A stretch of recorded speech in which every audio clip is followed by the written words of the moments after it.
crecimiento y desarrollo del cerdo.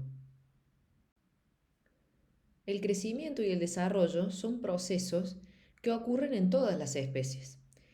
El crecimiento es un proceso más cuantitativo, mientras que el desarrollo es un proceso cuanti y cualitativo que implica la modificación de la forma o conformación del animal.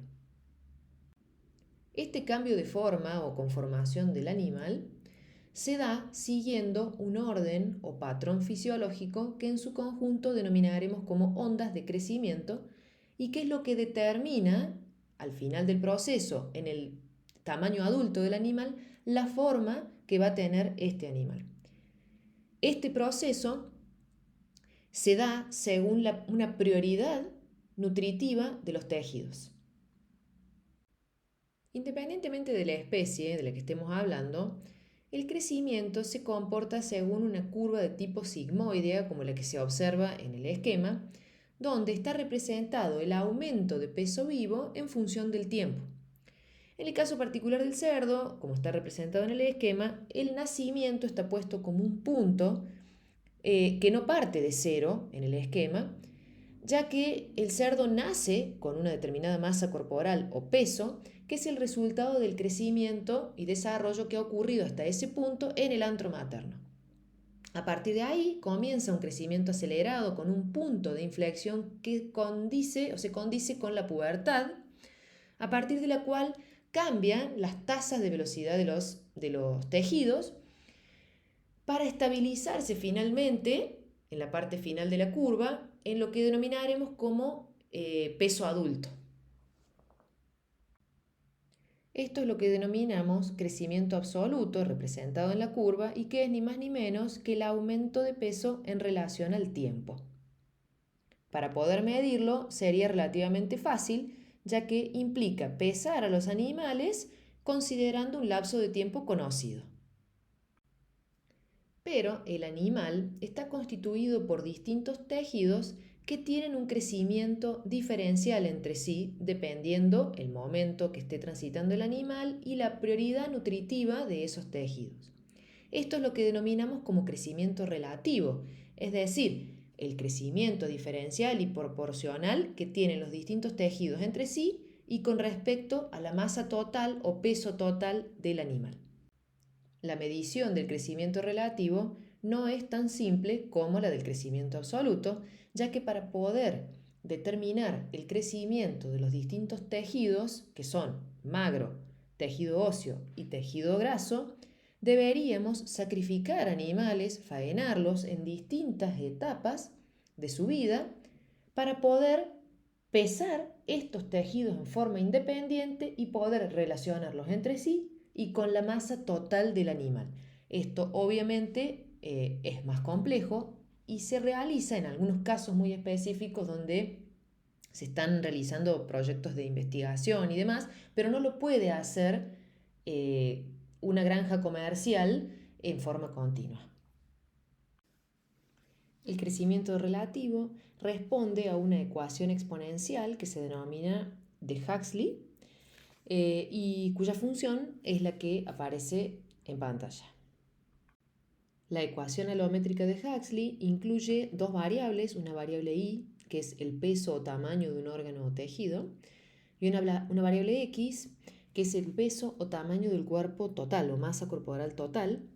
Incluye algunas constantes como A y B, siendo B el coeficiente de crecimiento, que es la que nos va a importar para el análisis.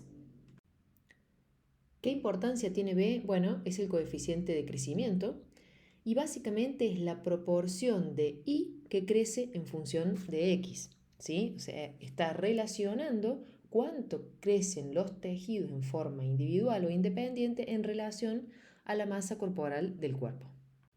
Y es aquí donde surge el concepto de alometría, que básicamente son los cambios relativos que experimentan las distintas partes corporales o los distintos tejidos, que para el análisis son el tejido magro, el tejido óseo y el tejido graso, en relación a los cambios en el tamaño total, en la masa corporal total. Existe una relación constante en el crecimiento relativo de ambas variables y esta relación constante es el coeficiente B, que se incluye en la ecuación alométrica. Este coeficiente B puede asumir valores que son positivos, es decir, mayores a 1, hablamos de una alometría positiva y en la práctica significa que ese tejido se desarrolla en forma más tardía, puede asumir valores igual a 1, hablamos de una isometría y por ende hablamos de una tasa de depósito de ese tejido que es relativamente constante y podemos hablar de una alometría negativa con valores menores a 1, lo que significa en la práctica que este tejido se deposita en forma más temprana. Para llevar esto a un ejemplo concreto, en el cerdo, si tomamos como la variable I al músculo, o para el otro ejemplo, a la grasa, y consideramos a X como la media canal, ¿sí? La media canal es como la media res en bovino, ¿sí? Cuando hablamos de media canal nos referimos a la carne de cerdo. Y siendo en el caso del músculo B igual a 1, significa que este tejido expresa un tipo de depósito isométrico. ¿Qué quiere decir esto? Que tiene una tasa de depósito constante a lo largo del tiempo, ¿sí? No tiene grandes sobresaltos en el depósito. Esto después lo vamos a poder observar en algunos gráficos. Por otro lado, si consideramos ahí como el tejido graso y X la masa corporal o la media canal y B como un valor positivo, es decir, que asume un valor de 1,19, esto nos está indicando que este tejido tiene un depósito de tipo tardío y que responde a una alometría positiva. También lo vamos a poder apreciar en algunos gráficos que vamos a ver posteriormente, donde una de las características o las particularidades de las genéticas actuales en la producción porcina es que el cerdo tiende a depositar grasa por encima de los 110 o 120 kilos de peso vivo. De aquí el concepto de que la grasa tenga un tipo de depósito tardío. A los fines prácticos esto es importante ya que a nosotros nos interesa producir carne y no tejido graso. Y esto no solamente tiene una connotación asociada a lo que hoy el consumidor nos demanda en cuanto a la calidad de carne, sino que también tiene una connotación directa con el costo de producción, ya que no es lo mismo producir grasa que producir músculo.